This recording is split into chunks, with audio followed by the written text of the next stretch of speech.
Olá, hoje nós vamos falar, o tema de hoje da live é a loucura das multidões, dois pontos, Antônio Conselheiro e o Arraial de Canudos. Hoje nós vamos falar da questão, o que é loucura das multidões. Então esse estudo, ele está inserido dentro da psicologia coletiva, né? Depois ele foi inserido. Um dos precursores nesses estudos no Brasil, um dos precursores, foi Nina Rodrigues, utilizando-se leituras de outras pessoas, como Sigelli, Tarde, Leblon, outros pesquisadores de fora, que estudam o que ele chama de coletividades anormais.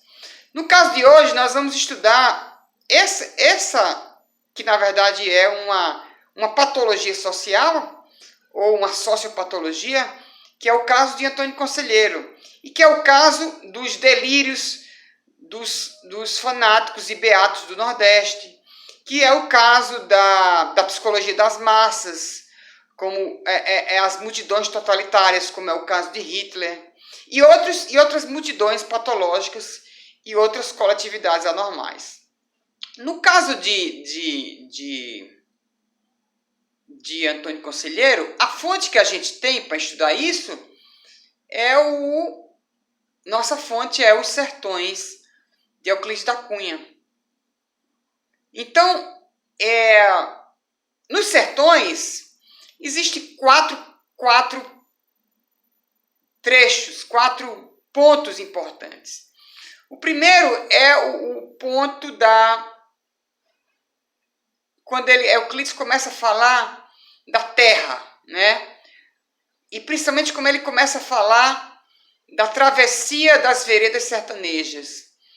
Que aquilo ali é o momento que Euclides da Cunha começa a mudar a psicologia dele, aquela psicologia que ele tem de ódio do Nordeste, do sertanejo, e que ele faz uma autocrítica daquilo, e se a gente perceber bem, isso está implícito na leitura mesmo. Então ele mesmo chama a terra, quer dizer, que o sertão, a travessia da vereda sertaneja é pior do que a de uma estepe nua. Então ele chama, que quer dizer que a caatinga, ela afoga o olhar, ela afasta o olhar, que a folha, com seu espinho, todos esses fatores, que a terra é atacada. Então, aquilo ali a gente já sente que Euclides da Cunha, no seu texto, já estava vivendo uma mudança de psicologia na alma dele, aos poucos. Depois a gente vai aí a gente chega atravessando as veredas sertanejas, a gente chega no Arraial de Canudos, atravessando o rio de Vaza Barris, e depois a gente chega na descrição de Antônio Conselheiro, né? Que é espetacular as descrições de Euclides da Cunha. Então ele tem uma cena que ele descreve Antônio Conselheiro, que ele chama Antônio Conselheiro de o anacoreta sombrio, né? O emissário, o delegado dos céus, o emissário das alturas. Então Antônio Conselheiro está lá pregando para os fiéis, e ele fala daquela cena ali, como ele usa esse adjetivo chamado era troanesco e pavoroso. Aquele homem, aquele fetichismo bárbaro, aquelas aberrações católicas.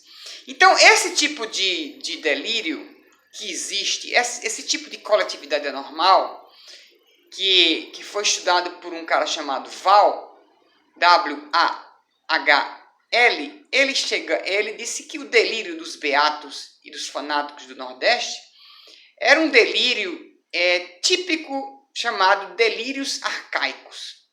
Tá? Então esse tipo ele tinha, que era o delírio Antônio Conselheiro e a turma do Arraial de Canudos, se parece muito com os casos nordestinos do Beato Zé Lourenço, do Padre Cícero e outros do Nordeste, e muitos desses são cearenses. Então, Antônio Conselheiro fala que aquela maneira que ele não conseguia olhar a multidão no olho, e que de vez em quando ele acertava uma palavra decisiva no meio daquelas palavras torpes, daquelas frases, ele conseguia uma ou outra, ele conseguia colocar uma frase que tinha efeito no meio daquela multidão. Então, Antônio Conselheiro, Antônio Conselheiro passa por 4 fases, né? Uma primeira fase é que Antônio Conselheiro, na vida de Antônio Conselheiro vivia até os 20 anos, mais ou menos, ajudando o comércio, trabalhava no comércio do pai. Até aí ele tinha uma vida normal, mas ele já tinha, sim, uma história de irmãos belicosos, de guerra e tal. E na segunda fase, que o pai dele morre, ele se apaixona por uma mulher e tem um relacionamento nefasto com essa mulher. A partir daí começa o quadro psiquiátrico dele, né? Então essa aí é a segunda fase. Na terceira fase, Antônio Conselheiro ele vai vagar, né?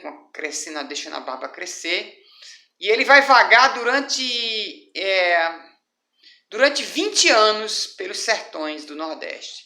Ele vai passar um tempo ali, ele é de Quixeramobim, depois ele vai para Crato, depois ele vai chegar finalmente na Bahia. Na Bahia é a quarta fase, então é a fase clínica, é a quarta fase de Antônio Conselheiro. Então, pelo relato clínico, a gente vê que realmente se trata de um caso psiquiátrico, porque a gente vê que há um relato onde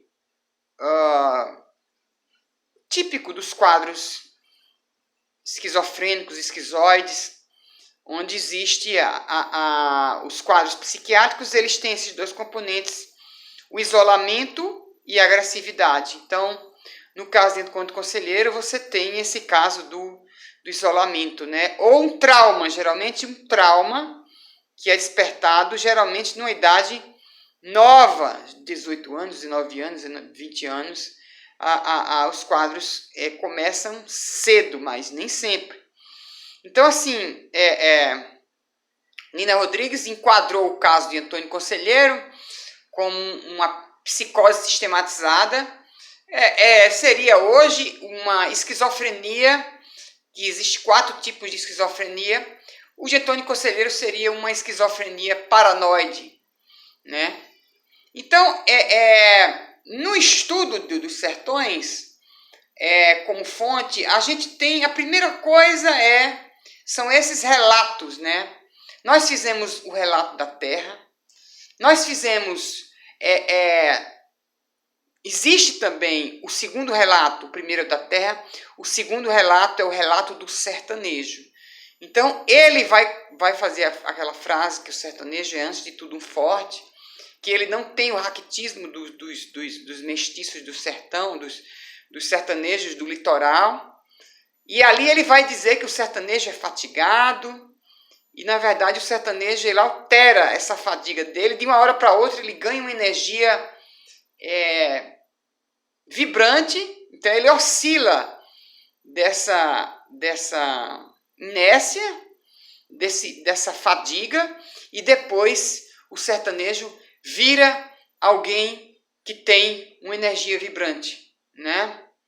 Ele chama que o sertanejo é o Hércules Quasímodo, que tem a fealdade dos fracos. Então, essa segunda fase, o primeiro relato da terra, o segundo relato dos sertanejos, o terceiro relato do Arraial de Canudos e o quarto relato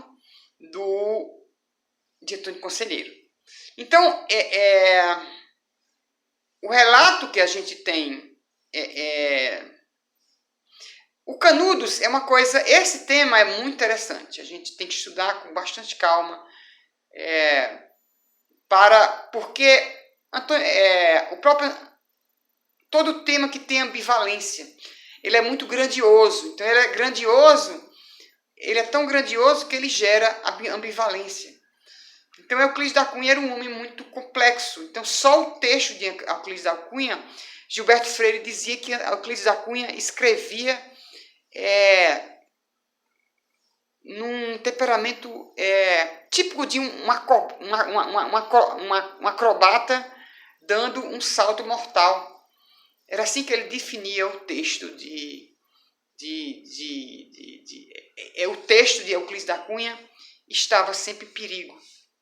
Então, para a gente entender mais um pouco, a gente entender essa questão das coletividades normais, a gente tem que entender um pouco Canudos e Antônio Conselheiro. Canudos, foram 4 expedições a Canudos. Canudos tinha mais ou menos, seriam 20 mil casas, não, 10 mil pessoas, 10 mil pessoas para 20 mil casas, mais ou menos. Então, 20 mil pessoas para 10 mil casas. Então, houveram 4 expedições a Canudos. A última foi em 1897. Nas 3 expedições do governo federal, Canudos venceu. Na 4ª, o governo federal venceu. Então, existia uma guerra. A guerra era a força militar, ela era formada muito por gaúchos, né? Os gaúchos, eles costumavam matar pelo pescoço, enquanto os nordestinos, eles matavam enfiando uma faca na barriga. Isso era assim, era como era mais ou menos a questão. E inclusive, uma coisa muito interessante é que a palavra favela, ela nasceu depois... a favela era uma planta. Então, depois que terminou o Arraial de Canudos, esse pessoal migrou para o Rio de Janeiro. Inclusive, depois, o Arraial de Canudos destruído, ele depois, 10 anos depois, ele se recompôs. É uma coisa que pouca gente sabe. E Antônio Conselheiro não fundou Canudos. Canudos já existia. Ele apenas batizou Canudos de Belo Monte. Em 1892, ele fundou uma cidade, essa foi fundada por ele, chamada Crisópolis. Essa realmente foi uma cidade fundada por Antônio Conselheiro. Então, esse era mais ou menos o contingente, era 20 mil pessoas e 10 mil casas desses homens. E nesse Arraial de Canudos tinha uma hierarquia também. Existia a Rua dos Negros, existia a Rua dos Índios, existia a Rua Central, que era a Rua dos Aristocratas. Então, existia compartimentos, né? Existia, não era E, inclusive, também, em Canudos, houve um episódio que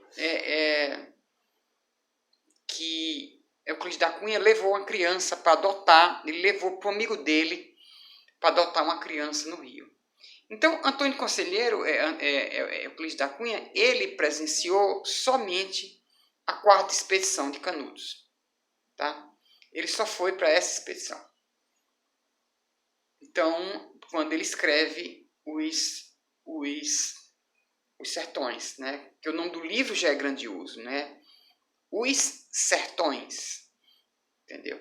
Então, isso aí já é realmente... Então, o livro de Euclides da Cunha, ele é muita coisa. Então, ele é uma diversidade enciclopédica de temas, geologia, botânica, mineralogia. Ele é obra de ficção. Ele Paulo Dantas dizia que era a Canudo-Odisseia, né? Comparando Euclides com Homero, ele é muita coisa. E realmente, se você vê, a gente fizer uma leitura de Canudos pelas palavras, a gente vai vendo essa psicologia que Euclides da Cunha tinha. Então, Euclides da Cunha, ele vai fazendo, nem que ele não diga, quer dizer, ele basicamente só elogia o sertanejo, o nordestino, Antônio Conselheiro, pouquíssimas vezes, quase nada.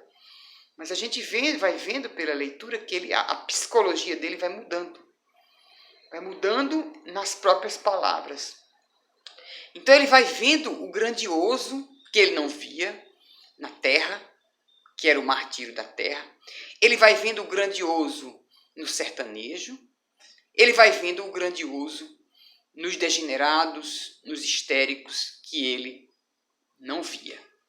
Então, ele fala que Antônio Conselheiro dizia assim, Antônio Conselheiro, por si só, nada valia.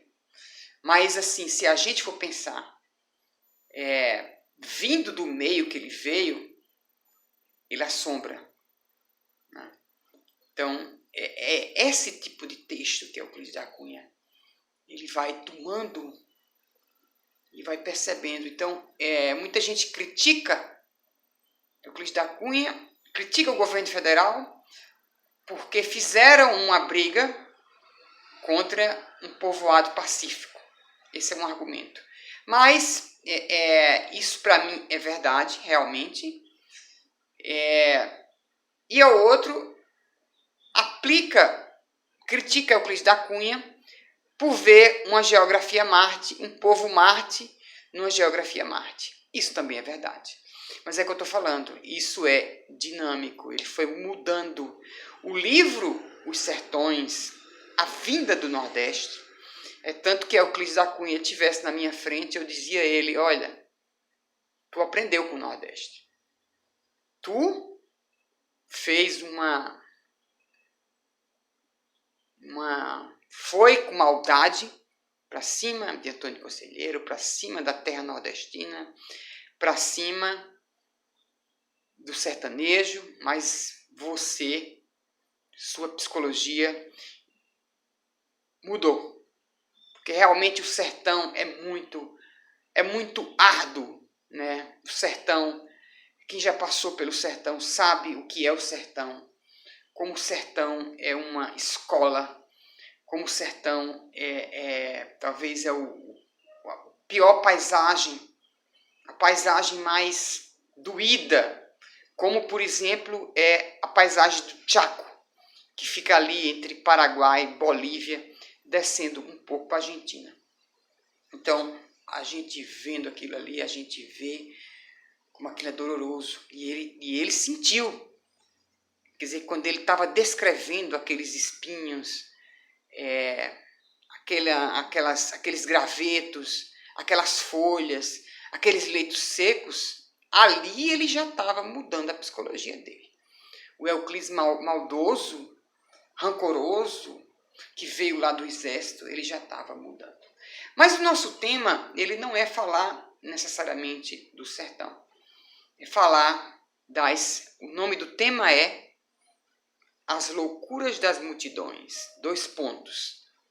Antônio Conselheiro e o Arraial de Canudos. Então, este fenômeno que a medicina, que no Brasil começou a se estudar por Euclides da Cunha, por Nina Rodrigues, e que hoje a gente estuda, os psicólogos estudam isso na disciplina chamada Psicologia Social. Mas os médicos não têm hábito de estudar esse tema chamado Sociologia Médica, que a gente pode chamar isso de Sociologia Médica, de coletividades anormais. Então, Nina Rodrigues tinha estudado casos de uma doença chamada coreia, que é uma doença que há movimentos neurológicos, associado isso a fenômenos histéricos. Ele já tinha estudado esse caso e aí ele foi, na verdade. Então, isso é um outro legado dele. Ele é o pioneiro no Brasil das coletividades anormais. Então, ele analisa outros casos, Marcelino Bispo, Diocleciano Martim, ele analisa outros casos. Então, o princípio básico da gente entender as loucuras das multidões, o princípio básico é que existe um contágio de uma pessoa para outra. Nós não sabemos explicar isso, porque isso vai cair, o contágio mental deságua na sugestão coletiva. Né? A pessoa, o louco, a pessoa. Então, isso é um fenômeno da função transcendente, que a gente não sabe como essas coisas, mas talvez que o futuro próximo vai mostrar como é que essas coisas ocorrem. Então, a loucura de quem passa, induzida, e a loucura recebida, existe uma intensidade de transmissão. Então, eu faço um contágio mental. E a massa recebe uma sugestão coletiva. Então, o princípio das loucuras das multidões é esse, que é o princípio da psicologia coletiva. Então, Nina Rodrigues fala que as violências das paixões, e hoje a gente sabe muito bem disso, na psiquiatria, na psicologia, que as violências das paixões geram delírios transitórios, quadros histéricos e outras patologias psiquiátricas e outros transtornos psiquiátricos. Então, esse foi o trunfo da psicanálise. A psicanálise, ela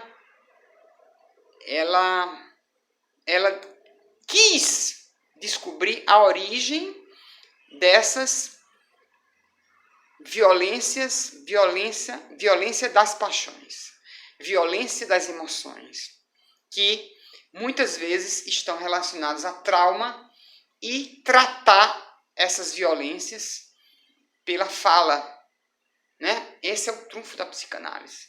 Então, se falava que, por exemplo, a cólera era uma loucura passageira. Então, realmente, as paixões humanas.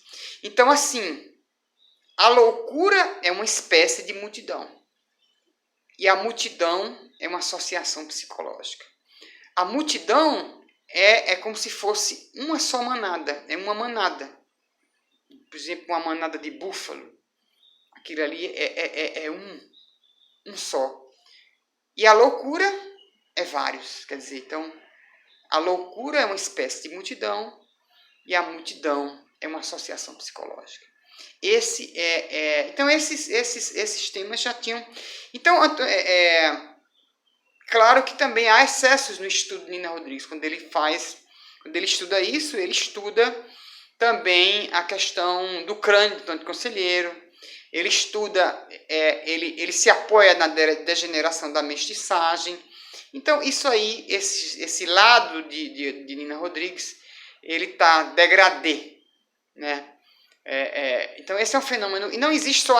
Esse fenômeno é o delírio arcaico dos beatos, mas não existe só esses casos, existem outras multidões, como a gente falou. Existem multidões, por exemplo, as multidões políticas, as multidões guerreiras, as multidões totalitárias. E esse são os fanáticos e os beatos, que é o nosso caso. Tá? Então é isso, é uma aula, eu espero que vocês possam, e eu aconselho a vocês lerem Os Sertões, vendo nesta ótica, fazendo uma leitura cuidadosa da obra de Euclides da Cunha e comprovando o que eu estou falando, que Euclides, ele, na medida que ele vai, na verdade, fazendo um relato, a psicologia dele vai mudando. Ele vai, o Nordeste, o ambiente e a sociedade vai ensinando a ele, né? A gente vê, mas mesmo com orgulho dele, ele solta. Então é essa leitura que eu quero que vocês façam e contextualizar isso com a loucura das multidões. Então é isso, muito obrigado para quem vai assistir essa live E a próxima live nós vamos fazer Germinal, a saúde dos trabalhadores das minas, um estudo da obra de Germinal de Zola pela medicina do trabalho. Muito obrigado, até a próxima.